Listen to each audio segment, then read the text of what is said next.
Hi, welcome to Bookie, which unlock big ideas from world bestsellers in audio, text, and mind map.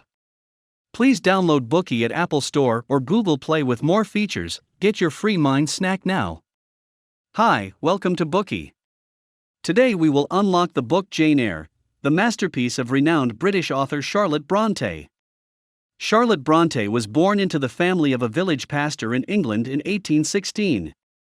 She was the third child of 6, having 2 elder sisters, 2 younger sisters, and a younger brother. Charlotte's 2 younger sisters, Emily Bronte and Anne Bronte, were as passionate about writing as she was, and all 3 of them made their lasting contributions to British literature. Under the pseudonym Currer Bell, Charlotte published Jane Eyre in 1847, which made waves throughout literary circles and secured her worldwide recognition. The book tells the story of how Jane Eyre, an orphan girl born of humble origins and an ordinary appearance, grew into a strong, independent, and self-possessed woman after going through much hardship and fighting against oppression and injustice, thus finally achieving happiness for herself.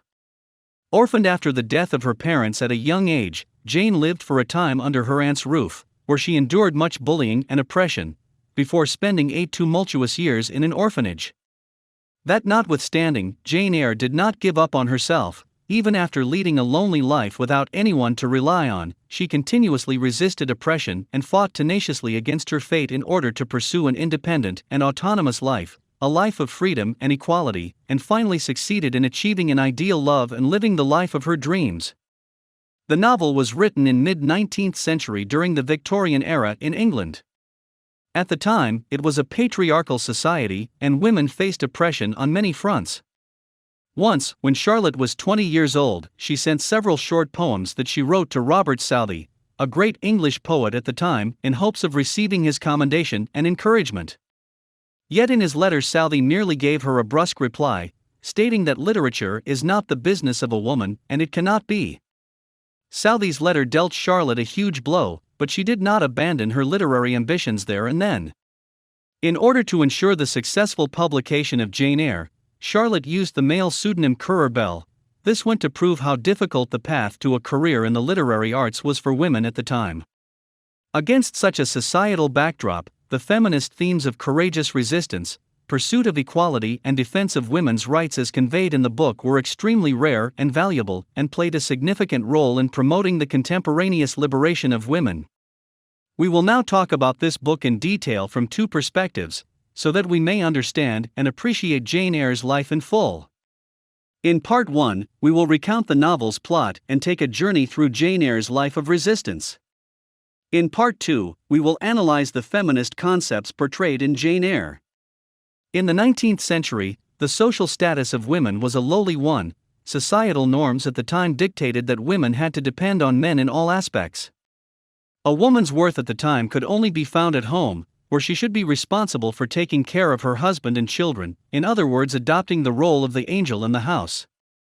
Against such a societal backdrop, this novel created an alternative portrait of a woman in the form of Jane Eyre, who had the courage to seek freedom and equality for herself, hence demonstrating a strong feminist consciousness and disrupting gender conventions in society, and sounding out the first clarion call in the fight for women's liberation. How exactly is feminism manifested in the novel? In the following section, we will learn about the concepts of feminism as conveyed in the book. First and foremost, the novel's feminism manifests itself through Jane Eyre's rebellious spirit. Jane Eyre suffered plenty of abuse and bullying in her childhood, and even under such unbearable circumstances, she chose to rebel completely. Confronted with her cousin John's beatings, she exerted all of the strength in her body to strike back, and resisted him doggedly even if she paled greatly in comparison to him in all regards, be it age, stature, or strength. She even called out to him, "Wicked and cruel boy! You are like a murderer, you are like a slave driver, you are like the Roman emperors." When Mrs. Reed humiliated and debased Jane Eyre, and kept her isolated from the rest of her children, Jane Eyre cried out loudly, "They are not fit to associate with me."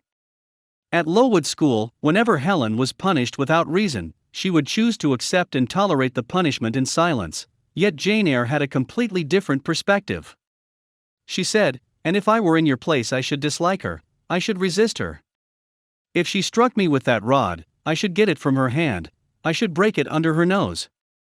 She even added, when we are struck at without a reason, we should strike back again very hard. I am sure we should, so hard as to teach the person who struck us never to do it again. Her embodiment of resistance in the face of these numerous unjust encounters vividly demonstrates the strong and tenacious side of Jane Eyre's personality. The novel's feminist consciousness further manifests itself in Jane Eyre's pursuit of financial and mental independence. Jane Eyre had an acute experience with poverty from a young age, and it was precisely because she had been poor and frequently looked down upon that she was always motivated to strive for a better life, continuously acquiring new knowledge and skills and working diligently to make a living for herself and acquire financial independence. Furthermore, mental independence is built on the foundation of financial independence. After Jane entered into a relationship with the owner of the manor, Mr. Rochester took her to buy expensive clothes and jewelry, in hopes of transforming her into a beauty. Yet Jane Eyre rejected his offers and insisted that she did not want anything, saying, "I only want an easy mind, sir, not crushed by crowded obligations." Even when Mr. Rochester said, "You will give up your governessing slavery at once," Jane Eyre did not give up her job. She said, "I shall continue to act as Adele's governess, by that I shall earn my board and lodging and £30 a year besides." When she finally left Thornfield, she only took with her personal savings of 20 shillings and nothing else. These instances clearly show that Jane Eyre never succumbed to anything that would encumber her financial and mental independence.